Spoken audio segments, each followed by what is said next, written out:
In today's video, we're going to be taking a look at the upcoming pattern, talking about some big changes upcoming in the temperature pattern. So we've had obviously a big time heat wave going on in the south central United States. We've had plenty going on in the north central United States as far as heat as well. And then as you can see on screen, cold on both coasts and actually pretty far inland from the coasts as well. So I got to tell you a little bit about my business, Prestige Weather, and then we can get into things. I did want to mention to you guys, my new business, Prestige Weather, has been doing so well. So many of you have been joining, and it's just been great to be able to share extra weather knowledge with you guys. You can find that in the pinned comment and description down below. We just did an early release of our actual July forecast. So that goes for the temperature, precipitation, and overall forecast. We released that early in there for our premium members. So if you want to gain access to that and everything we're talking about today and get clear, concise information early on about what my forecast is for July, be sure to join in the description and pinned comment down below. We have that information for you guys down there where you can join today. It's only $5 a month, very affordable. About the same price as a cup of coffee. Definitely going to be worthwhile. We also deliver forecasts directly to you. We're calling you guys once a week for limited time at least. We're thinking about releasing it permanently, but we're going to be calling you guys once a week if you like, of course. To give you guys a forecast for anywhere that you might be located. So if you are located in the middle of nowhere, we will still give you a call. We'll still get the weather information for you and give you a look at the week ahead one-on-one directly to you. So it's really, really cool. Be sure to check it out again in the description and pinned comment down below. Now, I also wanted to let you know on top of that little ad that we have also released an early access to our second fall forecast on Prestige Weather as well. So not only will you get the official July forecast, but also you will be seeing that second fall forecast early access over there. So be sure to check it out today. Now, as you can see on screen, we do have cold on both coasts. So plenty of cold going on here on the east, and then actually pretty far inland here in the southwest as well, encompassing almost all of the kind of the four corner states here, as you can see. So we have plenty of cold air over the past 30 days. As you can see, that's what we're taking a look at here. On both coasts, and that's actually encompassing not only a majority of the population of the United States, obviously, but obviously as well a majority of the just land area in the lower 48 we have here. So we've seen some warmer temperatures, a little bit of the northwest here, and then a lot of the upper Midwest and kind of south or north central United States, and then we've had pretty extreme heat across Texas, Louisiana, and Mississippi here as well over the past 30 days. As we move on, we're going to get back into those temperatures in just a little bit, but we're going to be taking a look here at kind of our storminess, and we do have a bit of severe weather actually involved with this event here, where we have some chance here for portions of Iowa, Illinois, Missouri, Kentucky, Indiana, Tennessee as well, and a bit of Arkansas perhaps here throughout the day on Thursday the 29th. And then as we break into the 30th here on Friday, we can see this actually expands throughout a lot of the Ohio Valley and surrounding areas. So we are seeing a lot of activity in here as well. So this is going to expand into states like further into Tennessee, Kentucky, Virginia, West Virginia, Pennsylvania, Ohio, Indiana, Illinois, Missouri still, Arkansas still as well. And we're going to see this become a bigger area of potential severe weather. By the time we're reaching Saturday on July 1st, we're going to be seeing this expand even further, as we see it's still lingering back in these areas. But now we see states like Virginia, Maryland, Pennsylvania, the Delmarva, New Jersey, New York perhaps, seeing some thunderstorms. And still the heart of it seems to be Kentucky, Tennessee, Missouri, and Arkansas. So that is going to be a big factor as we see back-to-back days of thunderstorm activity for a lot of those folks. So this is going to continue to be a pretty big deal for a lot of folks here. Now, as we move into Sunday here on July 2nd, you can see that we have thunderstorm activity throughout the Ohio Valley, the Mid-Atlantic, and up into the Northeast, where we're continuing to see storms back in the Ohio Valley, and this is now expanding up into the Mid-Atlantic and Northeast as we continue to just kind of be in a stormy pattern for the East in general and the central United States. We can see for Monday the 3rd, perhaps going to be seeing thunderstorm activity from the deeper south up into the Northeast and Ohio Valley here. By the time we're reaching Tuesday, which will actually be the 4th of July, I'm going to break into that evening. And as you can see, the southeast is looking pretty stormy. We have a pocket of the northeast looking at storms, and then also kind of your north central and north, I guess northern Rockies region is what I would call it, I guess. And those are going to be your primary areas to watch For some storms as you're trying to watch fireworks, those are going to be kind of the bad areas. The west is looking beautiful for that 4th of July activities.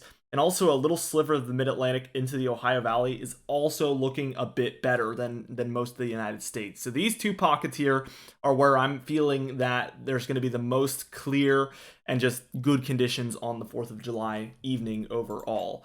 Now, as we work our way into July 5th, which will be Wednesday, we could see that there is a system moving through the upper Midwest right now. So we see this happening for that time frame, and also a scattered area of thunderstorms still for the Northeast. And then this Southeast region continues to be one of the more active regions in the states.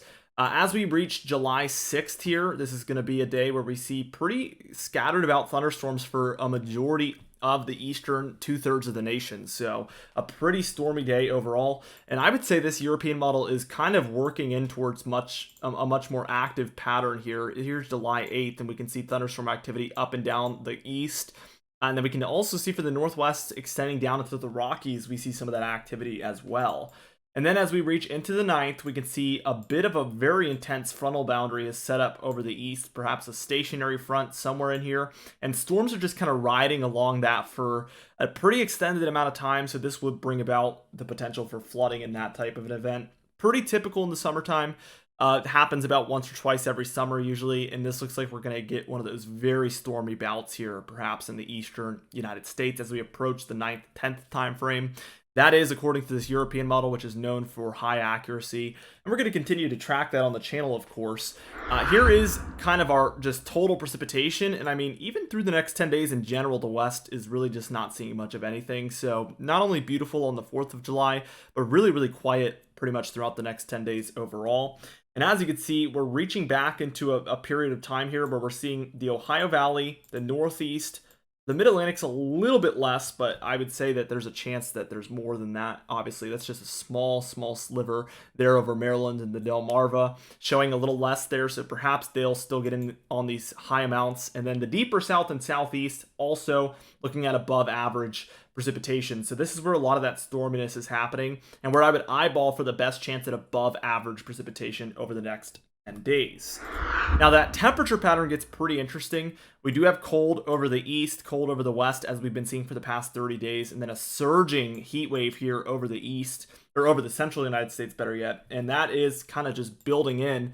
We do hit a very warm period here in the east as we approach kind of the 4th of July timeframe, where perhaps we're going to get one of the first heat waves of the summer here for the Ohio Valley, the Northeast, and Mid-Atlantic. We see cooler temperatures over the central United States, pretty much just opposite day here, but that all starts to kind of skirt eastward, and what we end up seeing is, again, another period of colder air here in the east, maybe returning as we approach the midway point of July. We do have some colder air here in the plains. This has been highly hard to come by throughout the entire summertime thus far, so I'm going to take that with a grain of salt. But one thing I am noting is that we still have above average temperatures here in the south central states and as well as the upper Midwest.